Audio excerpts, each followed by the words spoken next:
द्विविध प्रश्नावली का 33वां सवाल है, जो कि हमारे सिलेबस के अनुसार ही लास्ट सवाल है। फिर हम 13वीं प्रश्नावली शुरू करेंगे।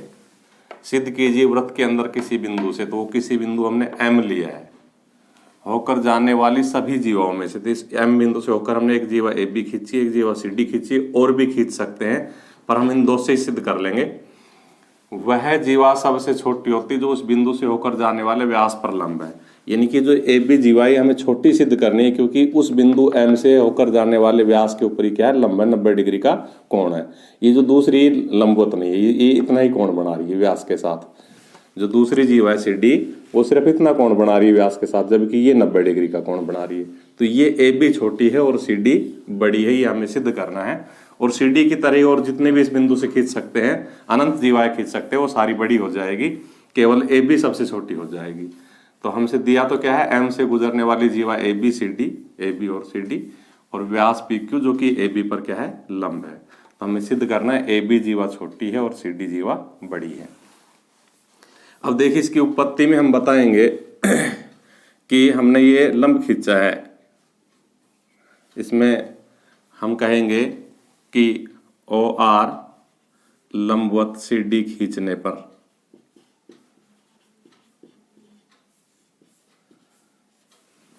क्या हुआ, OMR एक समकोण त्रिभुज है, OMR एक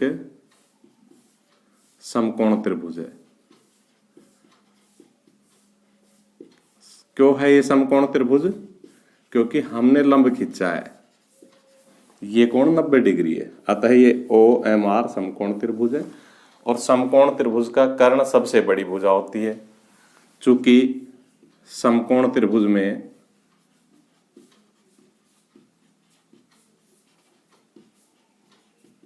कर्ण सबसे बड़ी भुजा होती है,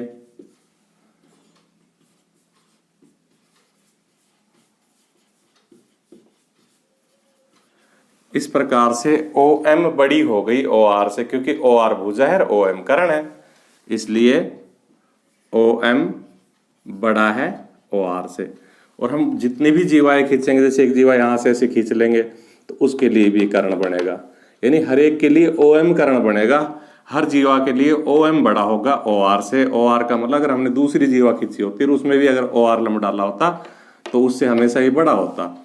और हमने ये पढ़ा है कि जो केंद्र से जो जीवा दूर होती है, भाई OM बड़ा है तो ये दूर हो गई AB जीवा, तो दूर जो जीवा होती है वो छोटी होती है, इंप्लाइज AB छोटा है CD से, और हमें यही सिद्ध करना था। देखिए 13.1 पर में है, किसी वृत्त के किसी बिंदु पर खींची गई स्पर्श रेखा है, उसी बिंदु पर खींची गई त्रिज्या के ऊपर लंब होती है, अर्थात हमें सिद्ध करना है OA लंबवत PQ, जबकि बिंदु A पर दिया हमसे क्या है, A पर PQ स्पर्श रेखा है और OA त्रिज्या है। तो इसमें हम ऐसे बताना चाहेंगे कि इस स्पर्श रेखा पर A बिंदु के अलावा कोई अन्य बिंदु B लिया हमने, तो इस B बिंदु को अगर हम मिलाएंगे O से, तो ये B बिंदु वृत्त के बाहर स्थित है। क्यों? क्योंकि स्पर्श रेखा का एकमात्र बिंदु वृत्त के ऊपर स्थित होता है, जहां पर स्पर्श रेखा स्पर्श करती है। इसके अलावा इस स्पर्श रेखा के जितने भी बिंदु होते हैं वो वृत्त के बाहर होते हैं। जब ये B बिंदु वृत्त के बाहर हो गया तो त्रिज्या से ज्यादा दूरी हो गई, अर्थात O भी बड़ी हो गई OA से। तो हम क्या लिखेंगे, हम लिखेंगे स्पर्श रेखा PQ पर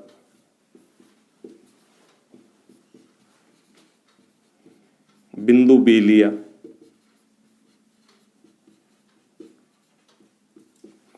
लिखेंगे बिंदु B वृत्त के बाहर स्थित है।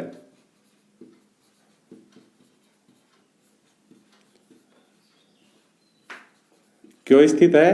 क्योंकि स्पर्श रेखा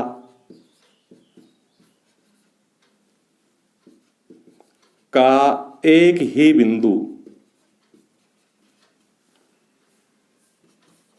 जिसका नाम क्या होता है, स्पर्श बिंदु A, वृत्त पर स्थित होता है। जब हम स्पर्श रेखा खींचते हैं वृत्त की, तो केवल एक ही बिंदु पर वो वृत्त को काटती है, बाकी बिंदु वृत्त से दूर होते हैं, बाहर होते हैं, सिर्फ एक ही बिंदु पर काटती है। तो इस प्रकार से बी बिंदु वृत्त के बाहर स्थित है। लिखेंगे इसलिए ओ बी बड़ी है ओ ए से, क्योंकि जब ये वृत्त के बाहर स्थित है तो त्रिज्या से ज्यादा बड़ी होगी, त्रिज्या तो ओ ए होती है। वृत्त के केंद्र को परिधि तक मिलाने वाले बिंदु को मिलाने वाले रेखाखंड को त्रिज्या कहते हैं, तो त्रिज्या तो ओ ए है, तो ओ ए तो छोटी हो गई, ओ बी बड़ी हो गई, ओ बी बड़ी है ओ ए से। लिखेंगे इसी प्रकार हम पी क्यू पर जितने भी बिंदु लेंगे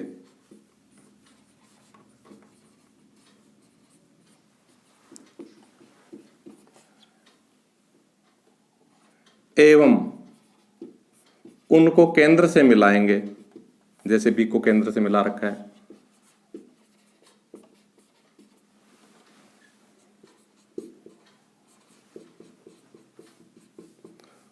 तो वे सभी रेखाखंड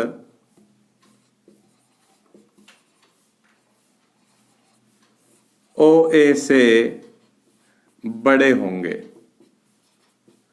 इससे ये निष्कर्ष निकल के आया, अर्थात अगर हम कोई बिंदु और ले ले यहां पर सी, तो वो भी ओ ए से बड़ा होगा। इस प्रकार से मान लो ले ले सी बिंदु, तो ये सी ओ सी भी जो है ओ ए से बड़ा होगा। इससे निष्कर्ष निकला कि हम ओ बिंदु से जितने भी रेखाखंड पी क्यू पर खींच सकते हैं उनमें सबसे छोटा ओ ए है। अतः ओ से पी क्यू पर जितने भी रेखाखंड खींच सकते हैं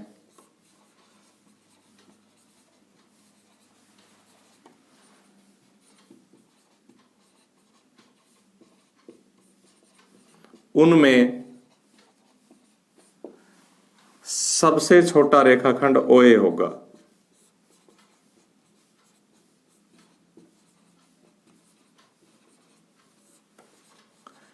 इस प्रकार से हमने ये प्रूव कर दिया है कि इस पी क्यू रेखा पर ओ बिंदु से जितनी भी हम रेखाखंड खींच सकते हैं, अनंत खींच सकते हैं, उनमें सबसे छोटा ओ ए होगा। और ये हमने 9वीं क्लास में पढ़ा है कि जो सबसे छोटा रेखाखंड होता है वो लंबवत होता है, अतः ओ ए लंबवत है पी क्यू के। अतः सबसे छोटा रेखाखंड हमेशा लंबवत होता है, ओ ए लंबवत है पी क्यू के, और यही हमें सिद्ध करना था, QED।